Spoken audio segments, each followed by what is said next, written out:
Este caso clínico trata de un paciente masculino de 68 años con antecedentes de 2 años de evolución con adenopatías cervicales y axilares, con síntomas de astenia, adinamia, pérdida de peso, dolor oral y molestia abdominal. También presenta palidez, adenomegalia submaxilar derecha de 5 por 3 centímetros, múltiples adenomegalias cervicales, supraclaviculares y axilares. El motivo de consulta. El paciente es un hombre de 68 años que consulta por adenopatías cervicales y axilares, es decir, ganglios inflamados en el cuello y en la axila. También presentaba astenia, que es cansancio extremo, adinamia, que significa falta de energía para realizar actividades, y además pérdida de peso no intencionada. Como síntomas adicionales también tenía dolor en la boca y molestias abdominales. En la exploración física se observó palidez, lo que puede indicar anemia. También se encontró una adenomegalia submaxilar derecha de 5 por 3 centímetros, que significa un ganglio grande debajo de la mandíbula junto con múltiples adenomegalias en el cuello, encima de las clavículas y en las axilas. En cuanto a los antecedentes, también tenemos los antecedentes oncológicos y personales patológicos. En cuanto a los antecedentes oncológicos, inicialmente se diagnosticó linfoma de Hodgkin, clásico subtipo celular mixta, que es un tipo de cáncer de los ganglios linfáticos. Este se encontraba en estadio clínico 3B, lo que significa que es una enfermedad avanzada con síntomas generales, y fue tratado con un esquema de quimioterapia llamado EVBDR, que combina distintos medicamentos para atacar el cáncer. Posteriormente, al aparecer nuevas lesiones en la piel, una segunda biopsia confirmó un linfoma no Hodgkin difuso de células B grandes, que es otro tipo de cáncer de linfocitos distinto al anterior. Para este segundo diagnóstico se inició un esquema de quimioterapia de rescate llamado R-Mine. Los personales patológicos se realizaron solo para descartar que fuera por una infección como VIH o hepatitis viral.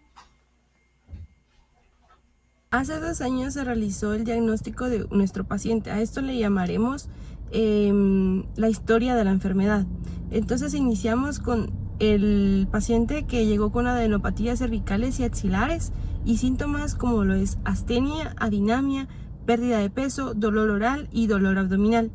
Entonces se le da el ingreso a nuestro paciente y se realiza una exploración, donde se le da una exploración de la adenomegalia submaxilar de 5 por 3 centímetros y múltiples adenomegalias cervicales, subclaviculares y axilares. Asimismo se realizan laboratorios para que nos dan como resultado una anemia, una trombocitopenia, una leucopenia, la LDH alta y la albúmina baja. Después del diagnóstico inicial se le da un diagnóstico en el que se realiza una biopsia del ganglio cervical que nos da como resultado un linfoma de Hodgkin clásico con celularidad mixta.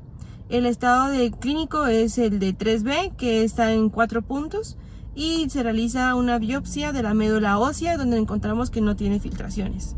Y después se le da el inicio a la quimioterapia, que es un esquema que está compuesto por epirubicina, vimblastina, bleomicina, dancarbacina más rituximab. Ese es el inicio de la quimio. Y ya después, el día 3, post-quimioterapia, la LDH muestra una mejoría, ya baja, y la albúmina sube ligeramente. En la semana 3, los laboratorios mejoran muchísimo. Encontramos la hemoglobina en 11.3, los leucocitos en 19.3, plaquetas en 432 y la LDH en 238. Por lo que se ve la mejora del paciente claramente en los laboratorios que se realizan apenas en 3 días post quimioterapia. Y tras 3 ciclos, es decir, aproximadamente 6 meses, no especifica muy bien el caso clínico, se hace una adenomegalia residual submaxilar que nos da una respuesta parcial.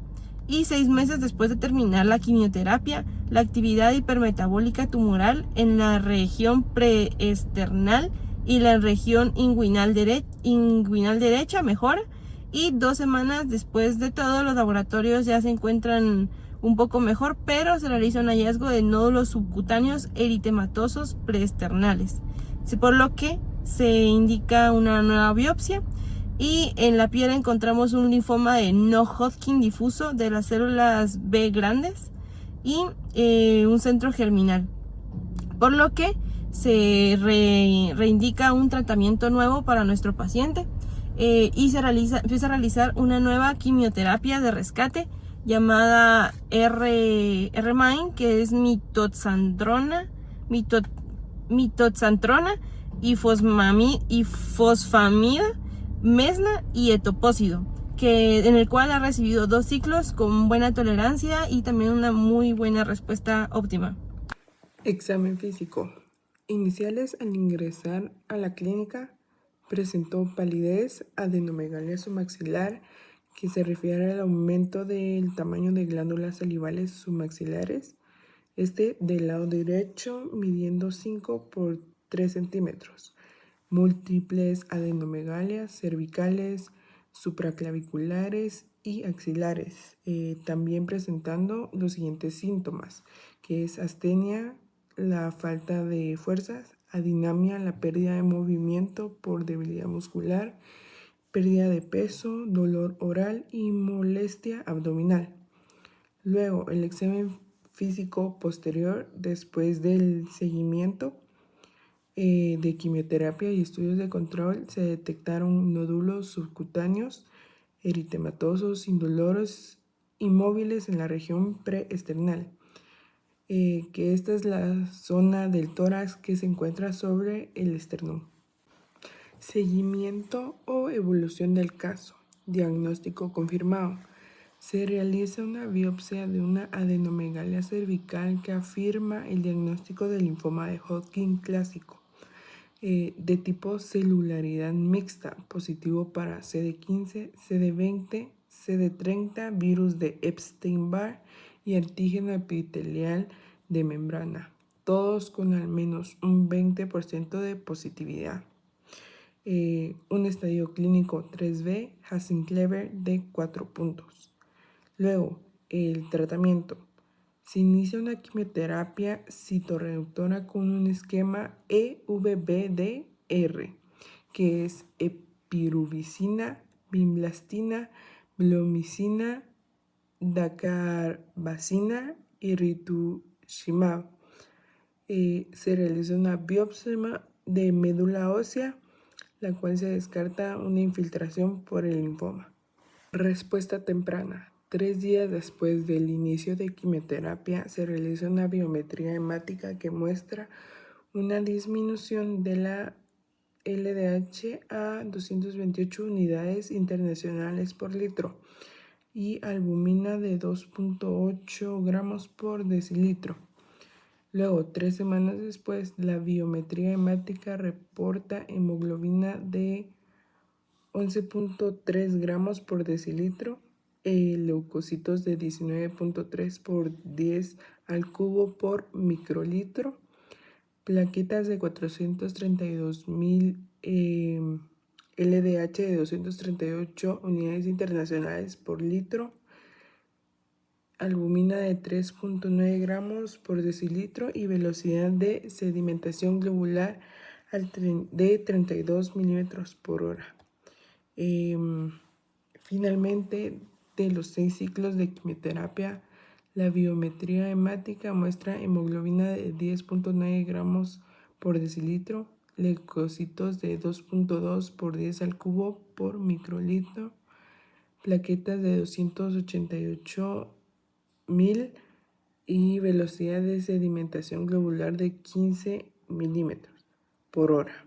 El paciente sometido a una tomografía que muestra una adenomegalia submaxilar de 30 por 15 milímetros, alcanzando así una respuesta parcial. Luego el seguimiento posterior. 6 meses después se realiza una tomografía por emisión de positrones, la cual reporta una evidencia de actividad hipermetabólica tumoral en la región preesternal, anterior al músculo pectoral mayor derecho y la región inguinal derecha. Finalmente, se decide realizar una biopsia de piel que muestra un resultado positivo para CD20 de un 95%, BCL6 de un 80% y VEB negativo al 0%, concluyendo un infiltrado por LNHB difuso de células grandes de tipo centrogerminal, y se decide iniciar una quimioterapia con el esquema R-MIND, que es mitoxantrona, ifosfamida, mesna y etoposide como un salvamento.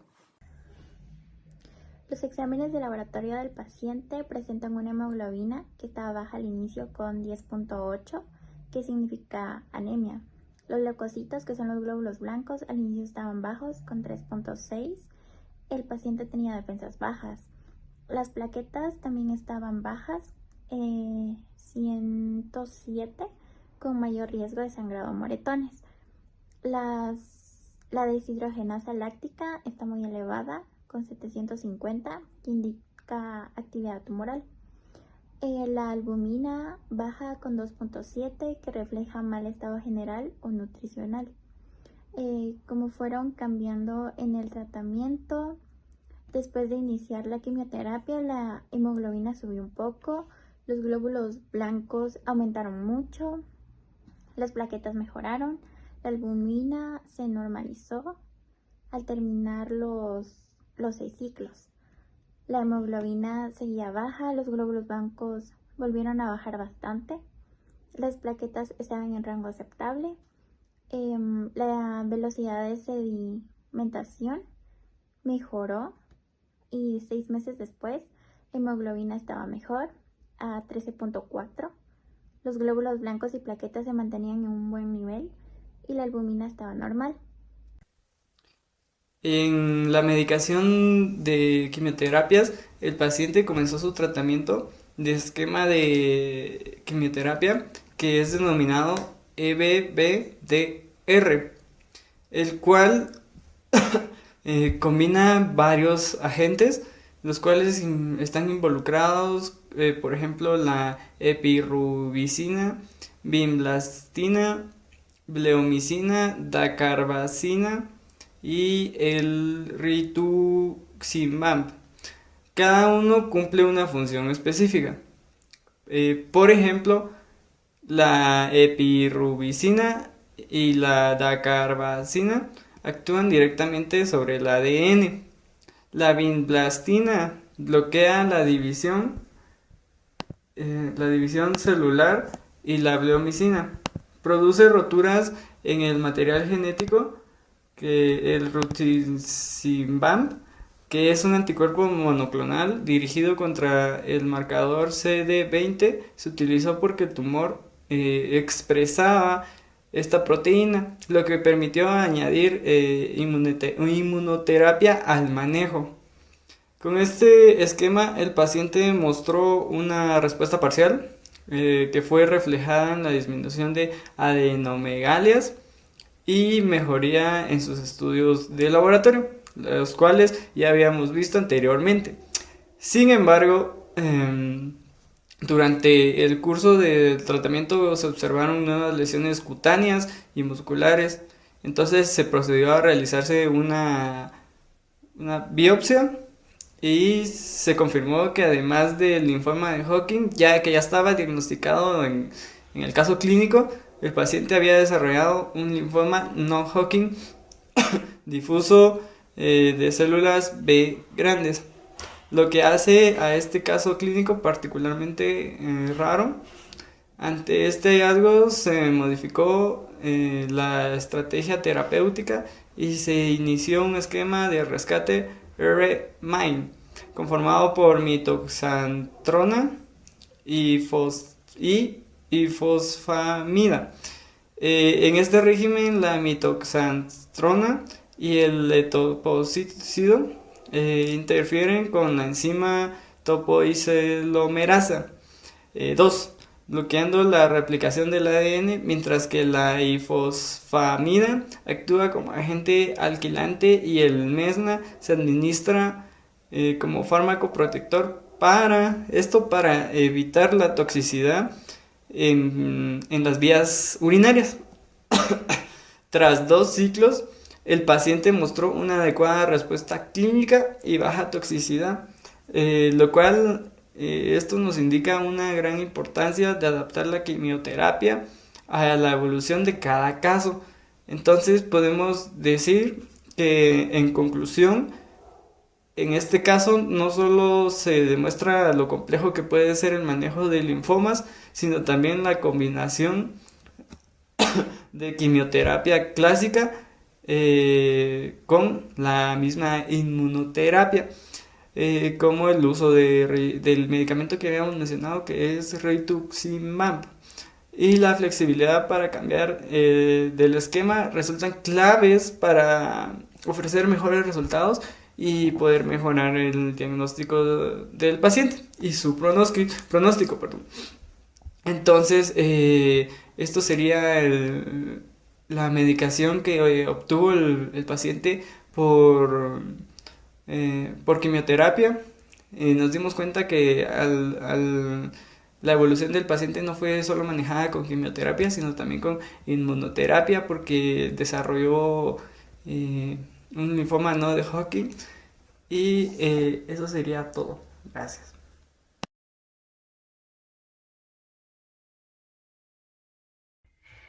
Hola, mi nombre es Stephanie y yo les voy a hablar un poco sobre la patogenia y nuestro análisis final como grupo.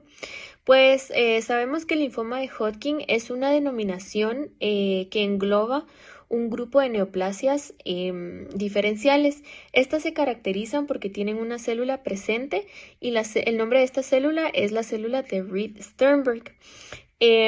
La diferencia entre un linfoma de no Hodgkin y un linfoma de Hodgkin es que estos el linfoma de Hodgkin aparece en un solo ganglio linfático.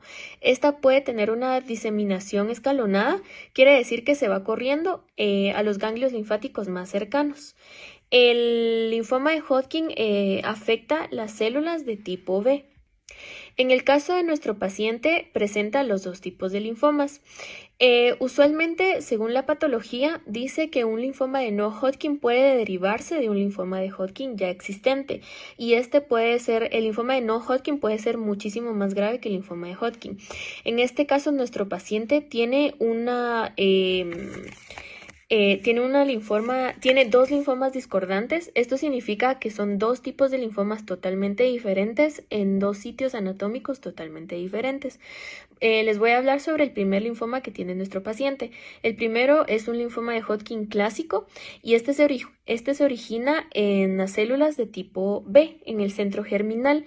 Este tiene una mezcla de células en las cuales encontramos los linfocitos T y B, los eosinófilos, los macrófagos, los plasmocitos y tiene una fibrosis.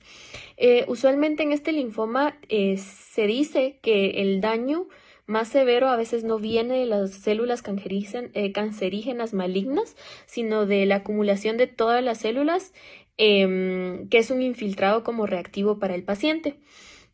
El otro linfoma que tiene el paciente es un linfoma de no Hodgkin. Este se presentó en la piel y en el tejido subcutáneo. Podemos decir o pudimos concluir que puede ser que le haya aparecido al paciente debido a una célula en común, que fue una célula B, que al final ambas se repartieron en diferentes partes del cuerpo y por eso el paciente padece de los 2 linfomas. La diferencia que pudimos encontrar en el linfoma de Hodgkin y el linfoma de no Hodgkin, aparte de la ubicación, es que el linfoma de Hodgkin tiene presencia de un virus Epstein-Barr que está presente en este caso, y lo pudimos notar porque en los exámenes, como decían mis compañeros anteriormente, tuvo marcadores de CD15+, CD30+ y CD20+. En el caso del linfoma de no Hodgkin, los marcadores fueron de CD20+, BCL6+, y dio negativo para el virus de Epstein-Barr, que fue otra diferencia que encontramos. Y también como pudimos notar en este caso, pudimos analizar que el paciente salió favorecido por la edad y la susceptibilidad genética. Al final, estos dos tumores pudieron coexistir debido a que había una disrupción profunda en la regulación de las células B. Entonces, sumada a esa la interacción del virus de Epstein-Barr, la edad y el microambiente tumoral, resultó una coexistencia simultánea de los dos linfomas. Gracias.